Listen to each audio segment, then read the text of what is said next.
অলপ সময় আমখিনি এনেকৈ পানীত তিয়াই থ'ব লাগে যাতে আমৰ গাত লাগি থকা আঠাসমূহ আঁতৰি যায়। এতিয়াতো আমৰ বতৰ নহয় জানো, আমি সকলোৱে আমৰ আচাৰ বনাওঁ। তো ভাবিলোঁ আজি আপোনালোকক মইনো কেনেকৈ আমৰ আচাৰ বনাওঁ তাকে আপোনালোকক দেখাওঁ বুলি ভাবিলোঁ। মানুহজনে আমৰ আচাৰ বনাওঁ বুলি কৈছে।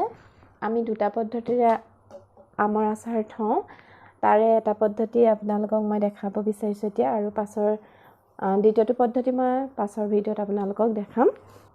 এইটো পদ্ধতি হৈছে মানুহজনৰ ধাৰণা, মানুহজনে এনেকৈ থয়, আৰু মই কেনেকৈনো আমৰ আচাৰ থওঁ তাক আপোনালোকক মই পাছৰ ভিডিঅ'ত দেখাই আছোঁ। আপোনালোকে ভিডিঅ'সমূহ চাবলৈ মোৰ চেনেলটো যদি এতিয়া ছাবস্ক্ৰাইব কৰা নাই তেন্তে ছাবস্ক্ৰাইব কৰি দিব, আৰু আপুনি তলত থকা বেল আইকনটো অল কৰি দিব, তেতিয়াহে মোৰ আহিব লগা ভিডিঅ'ৰ নটিফিকেশ্যন আপোনালোকে আগতীয়াকৈ পাই থাকিব। আহক এতিয়া আমি আমৰ আচাৰ বনাওঁ নহয় জানো। আপোনালোকে ঘৰৰ কামসমূহ সমিল মিলেৰে কৰেনে? আমি কিন্তু সমিল মিলেৰে কৰোঁ।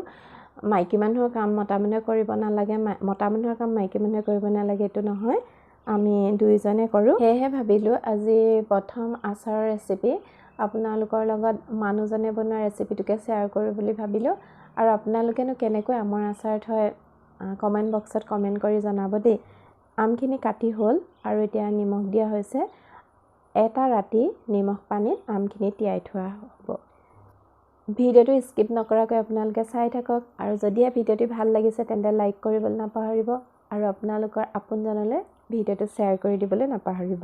এটা ৰাতি থোৱাৰ পাছত আমখিনি ৰ'দত দি দিছোঁ। যদিহে চোকা ৰ'দ হয় তেন্তে একেটা ৰ'দতে শুকাব, যদি কোমল ৰ'দ হয় তেন্তে দুটা ৰ'দ লাগিব। কেৰাহী এখনত তেল গৰম হ'বলৈ দিয়া হয়, আৰু এতিয়া গৰম তেলখিনিতে আমখিনি দি দিয়া হৈছে, আৰু এনেকৈ মছলা দি দিয়া হৈছে।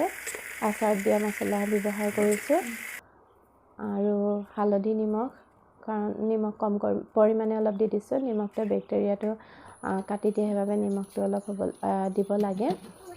আৰু এয়া আমৰ আচাৰ ৰেডি হৈ গ'ল, আৰু এইখিনি আম মই শুকাই থৈছোঁ। পাছৰ ভিডিঅ'ত